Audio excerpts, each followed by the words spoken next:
Most of the time, we get to sit down as a family and watch movies, and get to see the new actors, make these movies. We came across this movie called Civil War, and it's basically about the world coming to an end and America completely collapsing and falling apart. And it comes with a point of an interest that's just how things go when it goes to journalism for the most part. About time I saw the movie, I liked the opening scene in the beginning of it. I read the back of the movie case and I said, oh, okay, seems like a good movie for the most part. All right, I'll see what's the harm in this. Sat there, watched it with everybody, and the movie began to play. Got some popcorn and, got my soda and all that good stuff. And just good quality time for the most part. Most of my job consists of different scenarios of survival tactics, of looking at different things from multiple perspectives. And what I ended up finding out during this movie, and if you haven't seen the movie, I advise everybody go see a movie. It's a wonderful, great movie, great director. I don't know who the director name is, but the director is a really good guy. And the cast, everybody, wonderful. Great movie. And more into the sense watching the movie, I found myself trying to pull myself together. I was sweating under pressure. I didn't understand why everybody was clapping at the end of the movie, like giving it a standing ovation. I felt nobody really cared about me for the most part. I couldn't believe what I couldn't believe. And I asked myself, I said, does anybody see the bigger picture, into this? And everybody was like, yeah, we saw the movie, just like you. And I was lost for words. And I asked myself, what would I think if I saw the movie from a different parallel universe? So when I saw the movie Civil War, I couldn't believe what I saw. I mean, the beginning was going good. It was interesting, the whole storyline. And, I got to see, on the other side how the world was. And these people, they're taking pictures, journalists, and they're traveling the world. And they got to get to Washington, for this big speech that's going to happen. I guess the other side of the world had this, this massive war going on, for the most part. And as I'm watching the movie, you see different scenarios, different situations going on. And I asked myself, as I'm watching this movie, I'm really, in tune to the movie. I'm really watching the movie. I'm locked into this movie. I'm really paying attention to these different, everyday scenarios. And I'm like, if this really actually had happened in real life, I would be like, it will be, the whole damn town will be red for the most part. I couldn't even imagine it. I could not even imagine it. People will be hiding and on lockdown. Nobody will go outside. Like, nobody will go outside at all for the most part. But yet, that's just figuratively speaking. So as I'm watching the movie and I'm looking at all these different scenes, they're hanging out with this one person, this person did this and that happened. I want to spoil the movie for the most part. Then what I realized about the time we got close to the end of the movie, I was like, oh damn, that's messed up. Okay. And then I was like, nah, that's not possible. But then I was like, how is it possible that you're going to be in the same location in the same spot? But then I thought about that. That's what integrity is all about. And then I thought about it and I said, I would have left. Tell me twice. I would have went into my secret underground bunker. You would have never saw me ever again after that. Then through the whole entire movie, it had a good story build up. There was a lot of common sense questions. Then there was a lot of, I feel what you're saying. I get what you're saying. You're an adult now. You got to be smart. You got to be wise. And then you saw a little racism in there. Then when it got to the point of what the whole entire movie, the overall summarized conclusion, I was in disbelief. I couldn't believe it. I felt so sad. I was just like, oh no. I, I can't believe, wow. I don't even know if you should even get an award for that. And I know some directors might be like, well, I make movies all the time, this, and that. And, these people work really hard, like actors and actresses. When you make a movie like that, I mean, I wouldn't even know how to. I wouldn't know. I imagine being a war veteran watching Civil War, right? And then you watching it, you're like, okay, I get this part. All right, okay, yeah, that's a good scene. Okay, I can't stand those people. And then you get to the ending and you go, God damn it, hell no, somebody get the goddamn phone. Then you pick up the telephone and you say, hey, I want to speak to Mr. Hollywood. You put Hollywood on the phone. I'll wait. Now they got me on hold. Mr. Hollywood, can you please explain to me what was you thinking? I could not believe what I saw. I'm in disbelief right now. You had me worried, Slick. You had me worried. Are you okay? Do you need a Band-Aid? Do you need a support team? Do you need to have an intervention? Who gave the clearance or the authorization to do something like that? I couldn't believe it. I mean, the whole movie was good. The whole storyline was good. You know what I'm saying? You got a good script. You got some good scenes. They didn't try to cheap cut it or low budget. This was a professional, very, very good movie. Okay? Just a fan looking at a movie, right? I'm not even looking at this from a director point of view. I'm just looking at this from just an everyday person eating this popcorn, watching a movie by myself like I usually do. I don't know why I'm always alone. Anyway, as I'm watching this movie, you're going on this country road trip, and then just in a matter of seconds, your whole life can change. Just in a matter of seconds, everything's all good, everything's all fine. Let's pick up this person, let's pick up that person. Some scenes I didn't agree with. Some things I was looking at some actors like, I know you acted. I know you acted, but your acting skills are too goddamn good. That's some good acting. Then Mr. Hollywood decided to make this one particular scene in the movie. I personally don't want to ruin it, and I'm not going to ruin it, but I will say this. I couldn't believe they went on this mission to take a goddamn picture. It was that goddamn serious to them to take a goddamn picture of the overall, major, big plot, to the movie. And you got these people trying to protect the people. And then I was like, why is the American soldier people trying to, wait, are they working undercover or are they on Earth?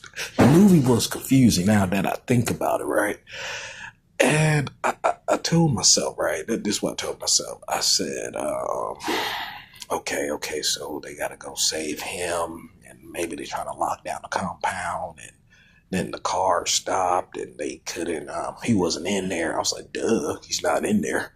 He should have been left a long time ago, but if you really ain't got nowhere to go, you can't even go to other seas to the other country. What good is a facility of, building this armor protection to make sure nothing possibly bad can happen if everybody just gonna turn against you for the most part, right? All that hard work and dedication, iron steel. I remember when men had mustaches, and I remember when women used to work in the kitchen. Good times, good days. Now, ever since the color TV was invented, I couldn't believe that these people was trying to get into the White House. And when they got in there, I said, where's the security? Where's the dog that supposed to bark, outside the front lawn? Where the sheep at? I couldn't believe they just walked in. They just walked in there like it's just any other day for the most part. They just walk right on in there, taking pictures of everything and stuff. I'm like, okay, you go ahead and do what you got to do. the woman who did, most of the filming in the story, she did good. She did good. She's a good actress. She's a really good actress. She really, did her part. The guy that brought the kid along, for the most part, I was worried about his character, and I had to tell myself, I said, you want to bring a hitchhiker who came out of who knows what where, and you want to tag them along, and I don't know, it was kind of weird, and it kind of threw off the story. But then from a journalist and a director writing perspective, this is how you make filmmaking. You make good movies, because some people know how to write a good movie. It's the fans and the critics that always want to criticize about making movies, because most people figure out they ain't got no talent and they can't do what other people do, so they hate on people. And then the company back, stop looking at the negative worlds and look at the positive. You gotta do something new. That's why movies back in the good old days were magical and they were good, because actors got a script, bring the script to life, make the movie, give me your very best, your absolute best. I mean, go all out for it. And then, you know what I'm saying, the movie's going to be great. And that's where we went with. And then I don't mean, just for only white actors. I'm talking about the whole acting, that we do not believe in racism or color discrimination or religion value of tyranny of oppression, of no democracy. Everybody is equal pay, equal rights. Just make the movie entertainment. So now these people get into the White House, right? Get into the White House. And you got one lady trying to hold it down. You can't come after the president. Give me your word. Pop, she gone. And I said, God damn. I'm like, maybe it's somebody else that's in there, and it's not the actual person that's in there for the most part. It got to be a twist, to this plot, to this movie. Then they got more and more into the facility of, what was going on. And then come to find out, this man is begging for his life. And I asked myself this one question. I said, what if this whole entire time that wasn't even the army that was supposed to protect the president? What if that was the opposite people, from another country, in disguise? And that's what the director wants you to realize, was who has more power, the people or the government? Because you got to remember, the people work for the government. We as everyday individuals have to remember one simple thing. It's not about color. It's not about where you grew up at. This is simply about, in the context, just the conclusion of a value that you have a choice of, what you want to do with your life. And some choices come with consequences. Some choices come with different things. And some situations, God bless you. And, just keep it pushing. Now, what I didn't understand was they took the man out, took a picture of him. He said something fancy. And that was the end of the movie. I couldn't believe what I saw. I was so hurt. So I picked up the phone and called Hollywood. I said, hey, man, I don't know what you thinking about. I don't know if you are even going to be invited to the Oscar party. I don't know if that's like the last film and then you just walk away from, making films and movies. I don't know what you was thinking. I don't know who gave you the script. Maybe you wrote it. Maybe you was drunk. Maybe you wasn't. Maybe you had maybe your forefather ran out on you. I don't know. Maybe dad went to the store to get some cigarettes and never came back.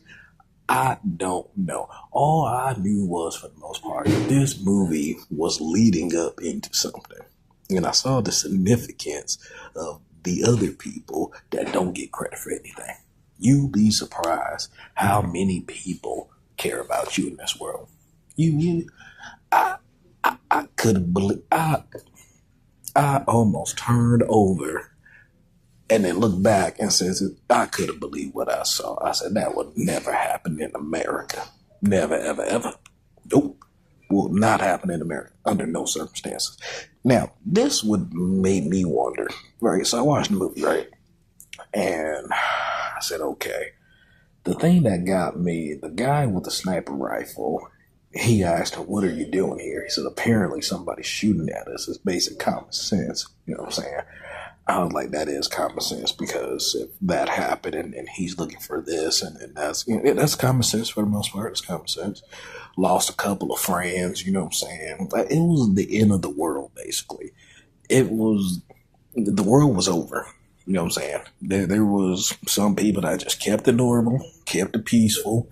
It's going to be what it's going to be. And, that's the end of the conversation.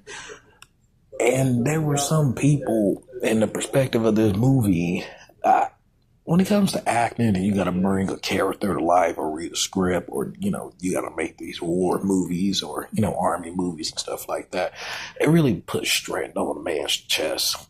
And it really tell you the significance of, we really got to put this movie into perspective, man. You got to get into character. You got to, okay, 1, 2, 3, 4, and 5, 6. And then you go, make the movie 7, 8, 9, 10, 11, 12, I don't know, 13. Now, the part that made me scratch my head was, how did the director get authorization? Now, it's one thing to blow up the White House, just making a movie, I'm talking about a movie perspective. That's one thing. You went full Armageddon. You threw the spaghetti on the floor. You said, fuck Thanksgiving. You took the KFC box and threw it across the moon. You took the foundation of what built this great country and basically said, give me that goddamn medal, and just walk right out the door. That's like you argue with your wife and y'all been going back and forth for an hour and a half, and then you start saying stuff to each other that ain't got nothing to do with nothing. Then a goddamn deer just flies through the window, and then y'all both grab each other because y'all so scared because y'all got caught off guard. And this deer is just making all these weird noises, then it runs out the door. And you're like, what the hell just happened? Like, I don't know. So then, as I'm watching the movie, eating popcorn, a lot of people made it. A lot of people didn't make it. There was a lot of storytelling. There was a lot of dry moments in the movie where, it was good character development. Then the elevator didn't work for some odd reason. I don't know why.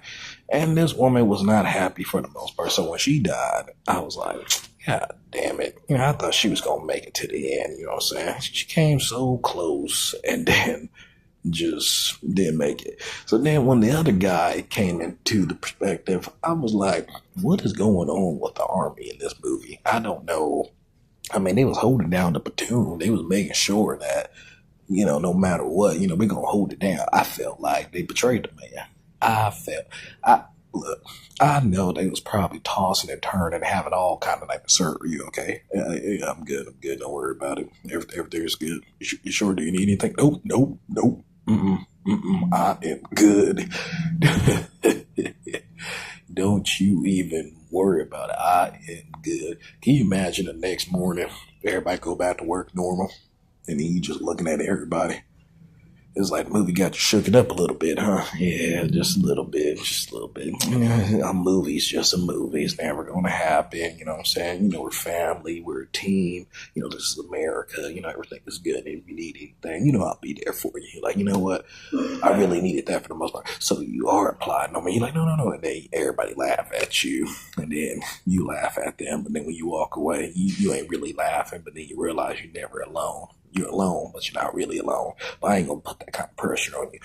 The point that I'm trying to make was, I didn't know where the significance of this movie was going. That movie was so goddamn, I don't even know how to, I don't know. You know what I'm saying?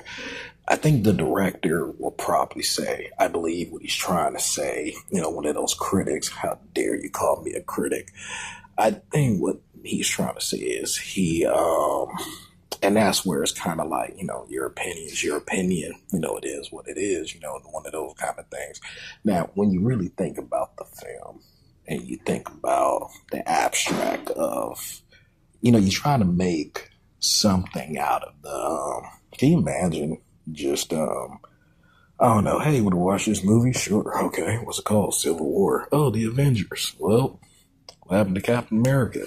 God damn it. Oh, well, you said movie night.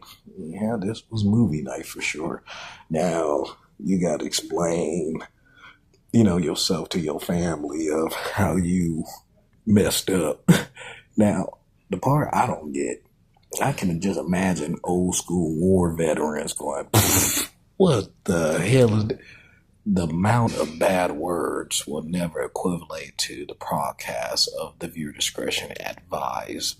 That the significance, I already said that. I can't read that on the prompter. Skip to the next slide.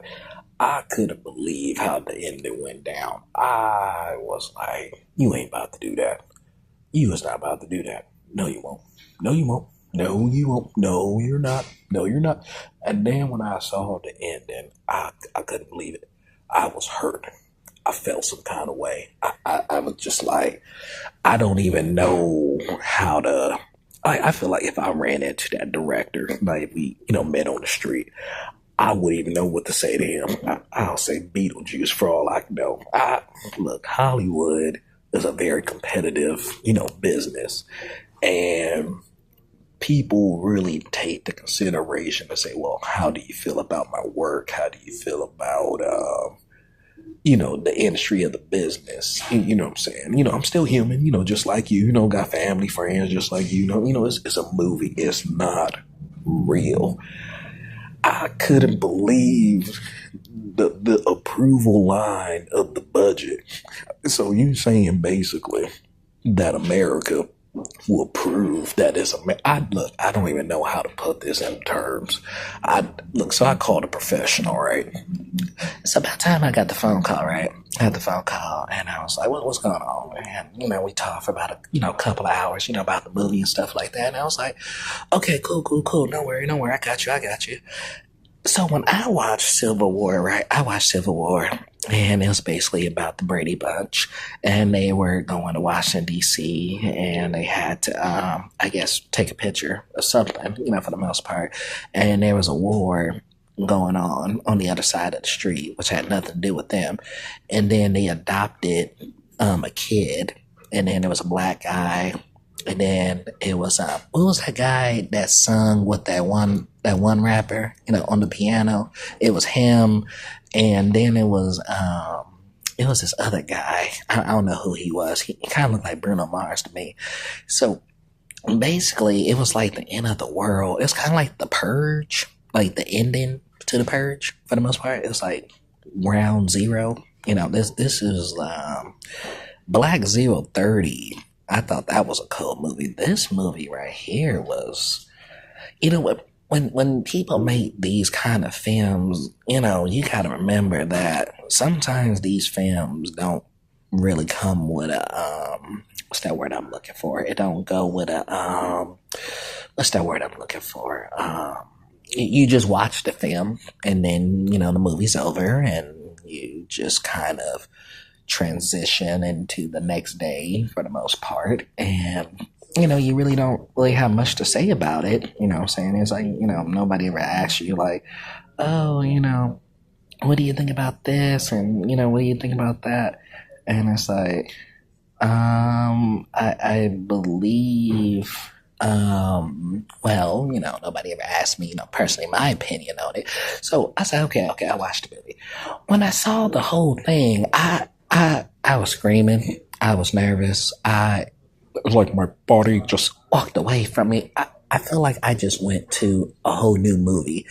And about time I saw, the big moment, I said, I was in a whole different movie. And by the time I looked up, even the other movie looked at me. It's like, can you believe this is how, the world goes for the most part? These things happen. And I couldn't believe, we all just really couldn't believe what we saw for the most part. I have never in my life, never experienced anything like this before. This was a whole new experience. I said, well, I don't really know what the overall message, in this movie for the most, it was just basically like the world came to an end and you just got to do what you got to do. Like nothing mattered.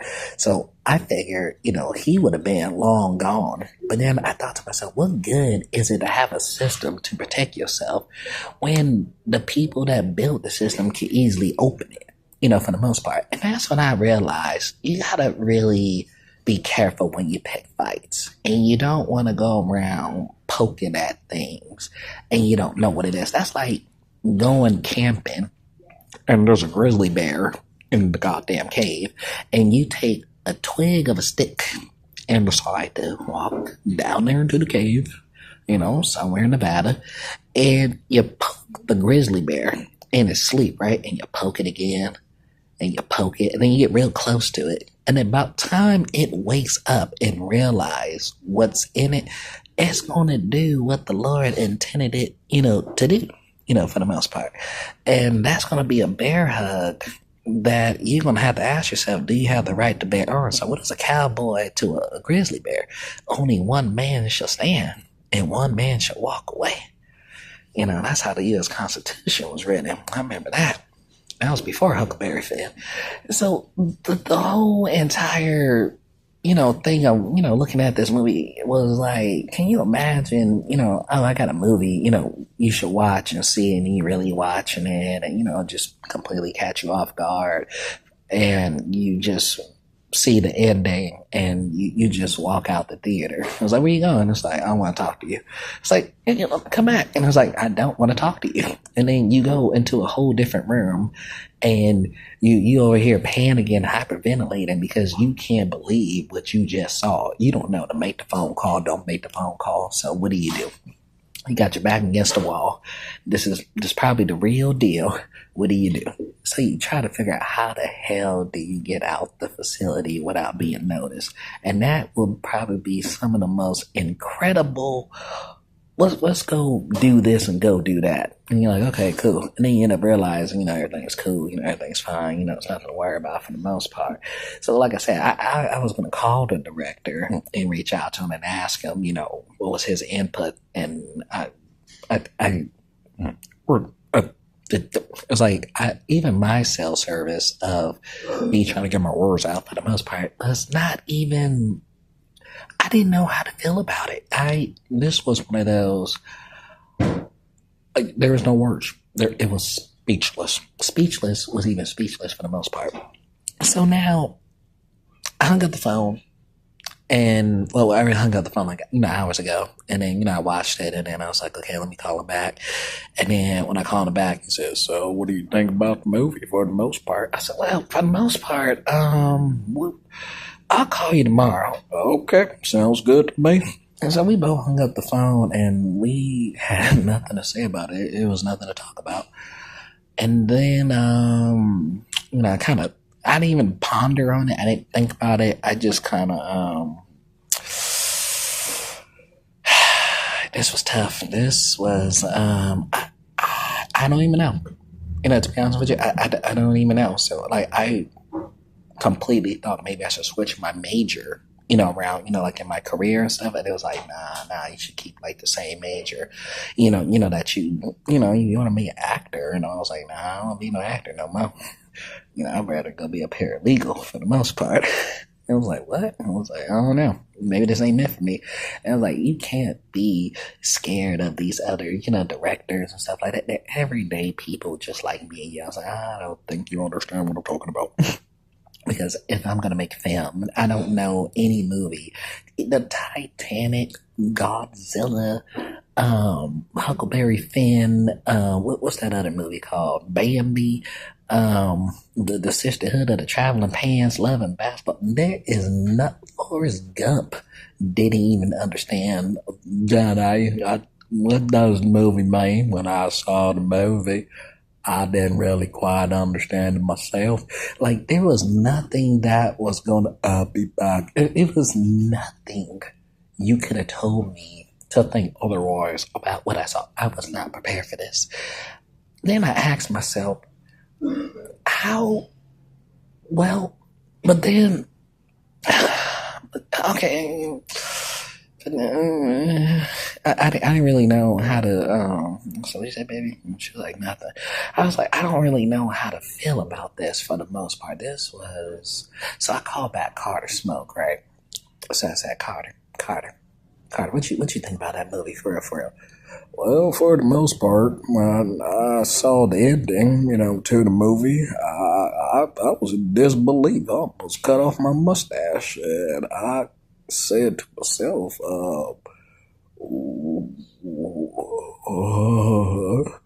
he was lost for words for the most part. I couldn't believe I went out. I couldn't get my britches the snake out of my boot for the most part. I shot the goddamn TV. I didn't know what to do with myself. I was so confused. I was hurt. I felt like maybe I should call the man up. I said, nah, he gonna think I'm being a wuss and gonna say, oh, you being sensitive. You just want to go back to work like the good old days. And I found out for the most part that they got this thing called behind the scenes of, how the movie was made. And I said, what kind of narcissistic, demonic creature would do something like that? I said, I had to say a prayer. I said a prayer. I prayed for them by not saying no prayer at all. I couldn't believe this is what they call Hollywood filmmaking. You can't do nothing like that. I got on my boots, put on that saddle, slapped that damn horse back to Kentucky, up down Mississippi, across Denver and Colorado, the single dash from the Midwest going to Timbuktu. I rode my horse into the rodeo of a pale blue moonlight to figure out what the goddamn two chickens of a two flower of a duck of a fish going around in a circle, doesn't matter if it's white or black. The hell you think you doing, boy? What do you can't do that. I was in disbelief. I didn't even make it to my horse. I passed out right next to my horse. By the time I woke up, about 6:35, 2/4 of a minute, the horse was sitting right next to me, and we was both looking at each other, just laid out in the saddle. Everybody walking by said, I saw you bonding with your horse. It was really nice to see. I said, I gotta go save the world.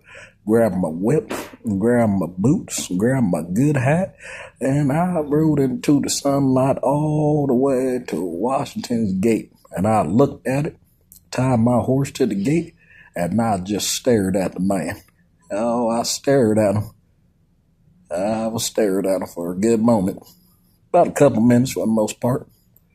About time he went through the front door and he waved at me, I said, oh, it's more like it now. Then I got back on my goddamn horse and went home. I woke up from a nightmare. I couldn't believe it. I couldn't believe it. Talking about behind the scenes. Behind the scenes. So let me see. I read all the names, read the credits, saw the director, and I couldn't believe that the FDA would approve something like this. But then I told myself one thing. I don't even know how to turn this into a positive or the flip or a negative. Some things in life you just let it ride. Just let it ride. That's what he said. Just let it be. It's just one of those things. Just you learn something from it. You might be too young to understand this right now. You know what I'm saying? You're young right now. You may not understand this because you're not in that kind of field or that kind of work. I didn't know how to put that into a perspective. All I knew was I couldn't believe what I saw. It was like I fainted. I was like, I can't believe it. They lying to me. And it's like, Muhammad Ali in the third quarter. Here comes Sony, listen to the left. I couldn't believe it. I seen a lot of movies, for the most part of my career. I have never in my life seen anything like this before. So I just told myself, if he decides to come to the party, let me know ahead of time when he comes here. You let me know when he come through here. You let me know. And about time I got back on my horse, and I thought about it, and I remembered that's what being a man is all about. I got off the horse. I took it out of the 8-track player. I put it back in the case. I went back to Target, got my refund. They gave me my money back. Went to sleep on it.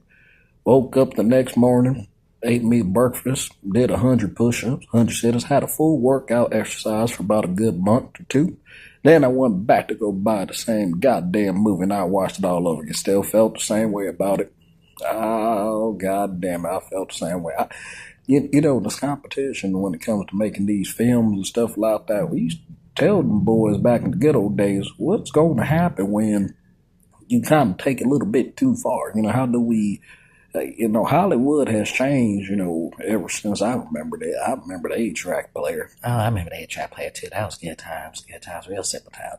And I remember the times when you was not supposed to touch the thermostat. I cannot stress that enough. That is nothing more irritating than somebody touching the thermostat. Exactly. So we just looked at it for the most part, and just it's like, okay. It's like, all right, cool. And then we just left it as that.